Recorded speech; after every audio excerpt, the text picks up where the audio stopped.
So in this video, we're going to take a look at a time lapse of this last part of the project being put together that I created.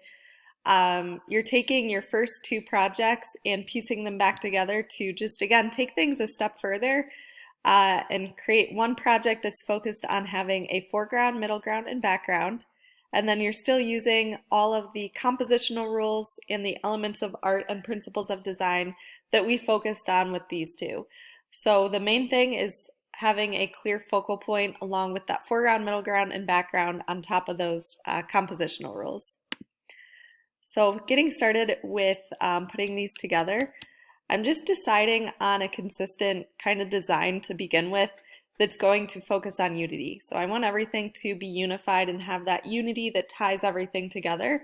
So I'm going to be working a lot with triangles. But maybe pick a few different shapes that you could either cut out or that you could use with your first two projects to piece them back together. They could be detailed shapes. You could be keeping both of them how they are and putting them side by side, or maybe one you use as your background and you cut out a circle in the middle of your second one and just put it right on top of the other. So be creative with how you're combining them. But for this, I'm just combining and cutting out different shapes to create my image. On the background, I made sure that I had something that was going to be desaturated, so nothing is super bright for my background, which is that black and purple.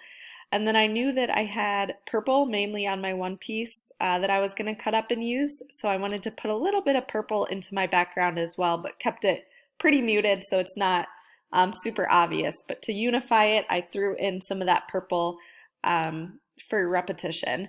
And then I'm also doing repetition of shape and form here, so I'm keeping these shapes as triangles. I'm repeating and moving that color around, and I'm just trying to create movement through the placement of these. So I'm making sure that they're all angled so that you can kind of jump from one to the next as you're looking at this image. So remember to use those different compositional rules that we talked about in this piece. I'm also using framing, so the way that I have the vignette where it's darker on the outside and then fades in towards the middle, and that's going to help to frame my focal point that I'm going to be adding in a minute. But again, I'm just really focused on this placement here, making sure that the eye is going to move throughout the piece. I'm varying the size of my triangles, and then I'm throwing in some pieces that have cardboard to just emphasize that movement. And then I'm taking my other piece, and that's going to mainly be my focal point. So I'm thinking about how can I make this focal point stand out as my foreground.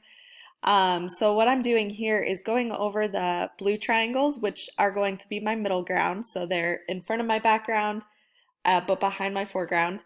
And that just helped them to fade a little bit. So there still is some contrast, but there's not going to be as much contrast on my middle ground as there is on the foreground. So on this focal point, I'm going to make sure that there's really dark areas and really light areas, which is why I decided to flip those triangles upside down to use the white paper that was underneath, and then just use some smaller triangles of what I had created to put on top of it so that there is that contrast and helps it to really stand out. So that background's really faded there. And I'm thinking about the placement of my focal point. I'm still making sure that I have lead space. So I want to make sure those triangles are pointing off into the direction that is not cut off. And here I'm just going in with charcoal to emphasize my focal point. I felt like it still did not stand out enough against that background. So I'm increasing the contrast. There's a lot of white areas, but now I need to create those dark areas to help it to jump and stand out more.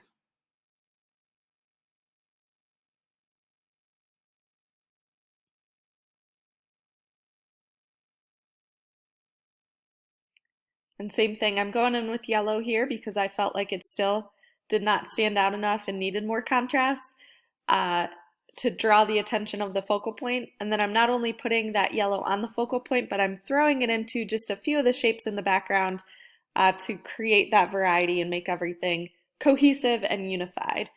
And then the way that I'm using texture here is a lot of different textures in the way that I applied the charcoal in the background, and then there's that clear texture that was already applied from my previous project.